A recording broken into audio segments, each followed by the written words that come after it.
JDU के वरिष्ठ नेता केसी त्यागी ने रविवार को पार्टी के राष्ट्रीय प्रवक्ता पद से इस्तीफा दे दिया था।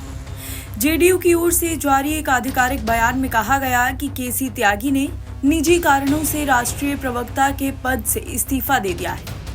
हालांकि पार्टी सूत्रों ने कहा है कि केंद्र सरकार की नीतियों पर अवसर की जाने वाले त्यागी की टिप्पणियां जेडीयू और उसकी सहयोगी बीजेपी के संबंधों में असहजता का कारण बन रही थी। अब सवाल है कि प्रवक्ता पद से इस्तीफा देने के बाद पार्टी में केसी त्यागी की भूमिका क्या होगी। इसका जवाब पार्टी के एक सदस्यों की तरफ से दिया गया है। पार्टी के एक सदस्य ने कहा है कि केसी त्यागी राजनीतिक सलाह की भूमिका जारी रखेंगे। जेडीयू ने 23 अगस्त को पार्टी के सदस्यों के बीच जब संगठन से जुड़ा काम बांटा था तो केसी त्यागी को प्रवक्ता और राजनीतिक सलाहकार के रूप में बनाए रखा था। अब प्रवक्ता पद से इस्तीफा देने के बाद वे सिर्फ राजनीतिक सलाहकार वाली भूमिका में ही रहेंगे। हालांकि उनके विचार अक्सर पार्टी की वैचारिक स्थिति को प्रतिध्वनित करते थे, लेकिन जेडीयू का एक वर्ग केसी त्यागी की अपनी राय व्यक्त करने की तत्परता से असहज था। वहीं पार्टी के वरिष्ठ सदस्य ज्यादातर सुरक्षित रहते थे। त्यागी की वरिष्ठता का मतलब था कि नीतीश को छोड़कर कुछ ही सदस्य, जो हाल ही में संगठनात्मक मामलों को संभालने के लिए अन्य पार्टी सहयोगियों पर अधिक निर्भर रहे हैं, जो उनके रुख को निर्देशित कर सकते हैं। जेडीयू के 2 वरिष्ठ सदस्यों केंद्रीय मंत्री ललन सिंह और पार्टी संसदीय दल के नेता संजय झा राष्ट्रीय राजनीति में आ चुके हैं।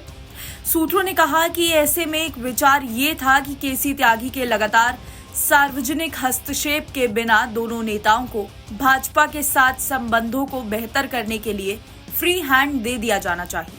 ऐसा माना जाता है कि केसी त्यागी अपने अनुभव और स्पष्टता के कारण एक क्षेत्रीय पार्टी के चेहरे के तौर पर राष्ट्रीय मीडिया में अप्रत्याशित रूप से काफी चर्चित हैं। उनकी केंद्र सरकार की नीतियों पर लगातार की गई टिप्पणियों को उनकी पार्टी के कई लोगों ने भाजपा जेडीयू संबंधों के लिए हानिकारक माना है।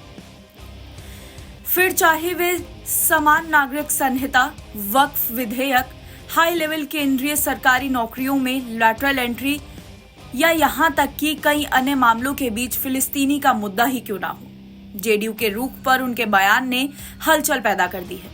इससे एनडीए की प्रमुख गठक बीजेपी इससे खुश नहीं थी। लीग ऑफ पार्लियामेंट्रियंस के महासचिव मोहम्मद मकराम बलवी के साथ 25 अगस्त की बैठक में वे एनडीए के एकमात्र सदस्य थे।